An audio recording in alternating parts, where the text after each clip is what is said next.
Capitol Hill descended into chaos late Tuesday evening, when President Trump publicly rejected Senate Majority Leader Chuck Schumer's carefully negotiated compromise proposal on government funding, not through the customary diplomatic channels or private communications that typically characterize executive legislative negotiations, but via a series of inflammatory social media posts that blindsided even his own Republican allies and sent congressional leaders scrambling to salvage weeks of painstaking bipartisan discussions that had seemed on the verge of breakthrough. The president's decision to torpedo the deal apparently came after watching evening cable news coverage that criticized the compromise as insufficiently aggressive in advancing his priorities, prompting an impulsive rejection that White House staff had not anticipated and that congressional negotiators learned about simultaneously with the general public through their phone notifications. The proposed compromise that Trump demolished had represented significant concessions from Schumer and Senate Democrats,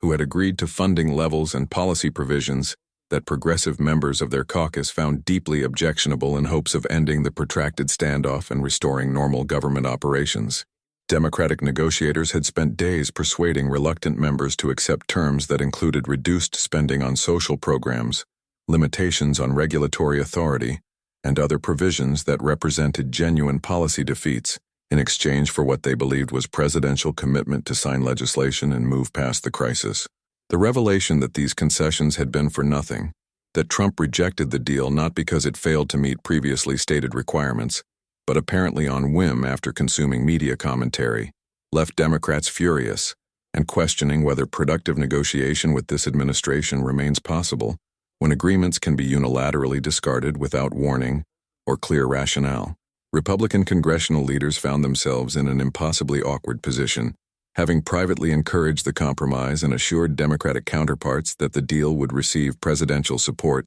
based on conversations with White House staff who apparently either misunderstood Trump's position or saw their advice overruled by the president's impulsive reaction to television coverage. Several senior Republicans had already begun preparing their caucuses for the compromise vote and explaining to skeptical conservatives why the deal represented acceptable terms, only to be publicly undercut by a president who made them appear foolish or dishonest for having vouched that the agreement would receive executive approval. The breakdown of trust between congressional Republicans and the White House represents potentially lasting damage that could complicate future legislative efforts and leave members reluctant to invest political capital in negotiations when presidential commitments seem worthless. The substance of Trump's objections remained frustratingly unclear, even to those who had been directly involved in crafting the compromise, as his social media posts offered vague criticisms about the deal being insufficiently strong, without specifying which provisions he found inadequate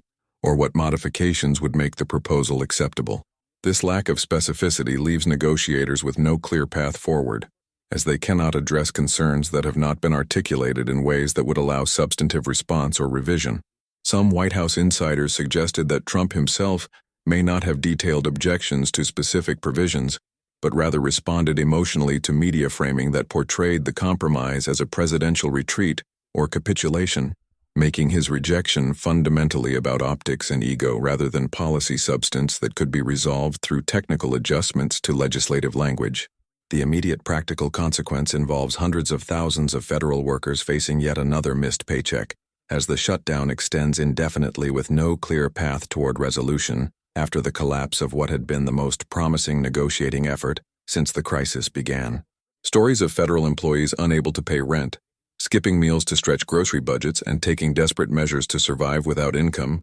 generate heartbreaking media coverage that creates humanitarian pressure for resolution. But so far, this sympathetic attention has proven insufficient to force either side back to the negotiating table with genuine willingness to compromise after trust has been so thoroughly shattered by Trump's abrupt rejection of the painstakingly crafted deal. Markets reacted negatively to news of the collapsed negotiations, with stock indices dropping sharply in after-hours trading, as investors processed the implications of extended government dysfunction and questioned whether political leadership possesses the competence and good faith necessary to resolve even basic governance challenges. The economic consequences extend beyond immediate shutdown impact into broader concerns about American political stability and governance capacity, as foreign investors and multinational corporations reassess risk calculations about deploying capital in a country where the president can casually destroy weeks of careful negotiation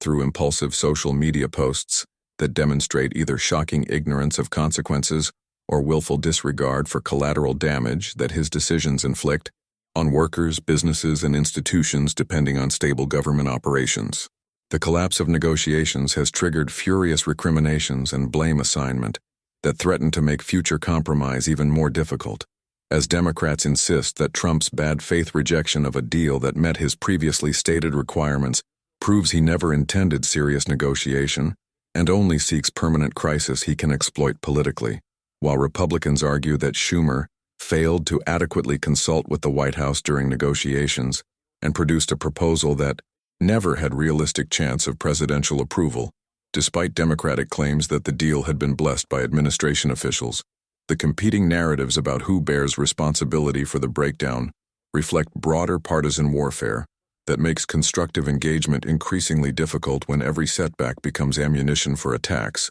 rather than opportunity for reassessment and renewed effort to find common ground. Schumer faces intense pressure from his caucus to abandon further negotiating efforts and instead force Republicans to choose between supporting Democratic appropriations bills without compromise or accepting blame for continued shutdown and its mounting human costs. But this confrontational strategy risks prolonged impasse that could last months if Trump proves willing to endure political damage from extended government dysfunction. Some Senate Democrats argue that the party should pivot to a purely political strategy focused on maximizing Republican pain from the shutdown through relentless media coverage of suffering federal workers and degraded government services, calculating that eventually either Trump or congressional Republicans will crack under pressure, even if Democrats offer no substantive concessions. This approach represents abandonment of good faith negotiation in favor of raw political warfare, where the goal becomes forcing opponent capitulation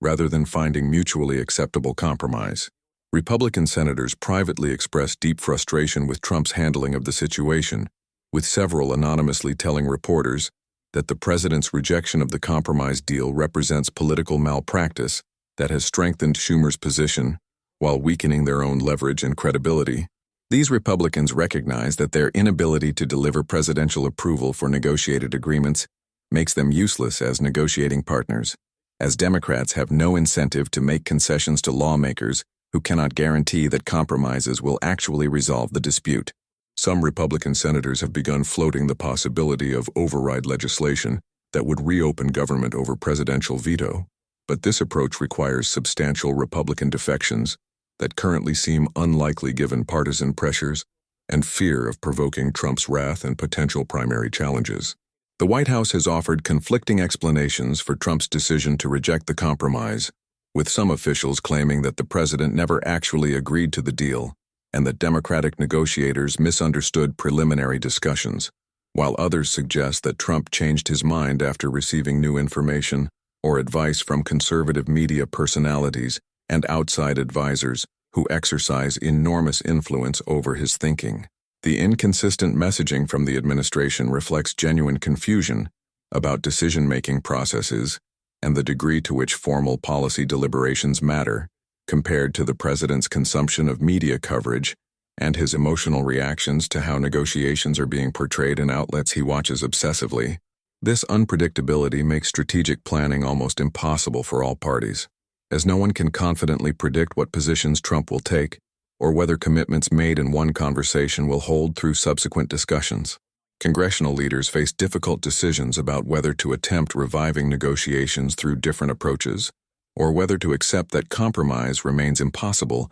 under current conditions and instead focus entirely on political positioning for upcoming elections where shutdown blame and government dysfunction become campaign issues. Some veteran lawmakers privately admit they have never experienced anything comparable to current circumstances where basic government funding becomes hostage to presidential mood swings and impulsive decisions, apparently disconnected from substantive policy considerations or coherent strategic thinking. The breakdown of normal negotiating processes and shared assumptions about good faith engagement threatens to make American government increasingly dysfunctional even after this particular crisis eventually resolves. Outside groups including business organizations, labor unions, and government contractor associations have intensified lobbying efforts, demanding that political leaders find resolution regardless of partisan considerations, arguing that continued dysfunction inflicts unacceptable economic damage and undermines confidence in American governance institutions. These establishment voices carry less weight with Trump than with typical presidents, as his political brand depends partly on positioning himself as an outsider willing to disrupt normal patterns and ignore conventional wisdom from groups he portrays as corrupt insider interests. The president's imperviousness to traditional sources of political pressure makes the current crisis particularly difficult to resolve through mechanisms that have worked in past shutdowns, when presidents from both parties eventually responded to mounting costs and pressure from business community and other mainstream institutions. The longer-term implications for American governance extend beyond this specific dispute into questions about whether the constitutional system can function when one branch operates in such thoroughly unconventional manner that traditional assumptions about negotiation, compromise, and good faith engagement no longer apply. If presidents can casually discard negotiated agreements without consequence and force extended government shutdowns through sheer willingness to endure political criticism that would have deterred predecessors, it suggests that informal norms and expectations about responsible governance may have eroded beyond recovery. The system's dependence on actors exercising power with some restraint and respect for institutional prerogatives becomes problematic when a president explicitly rejects these constraints and demonstrates that substantial portion of the electorate rewards rather than punishes such behavior, potentially encouraging future leaders to adopt similarly destructive approaches that prioritize dominance over cooperation and crisis over stable administration.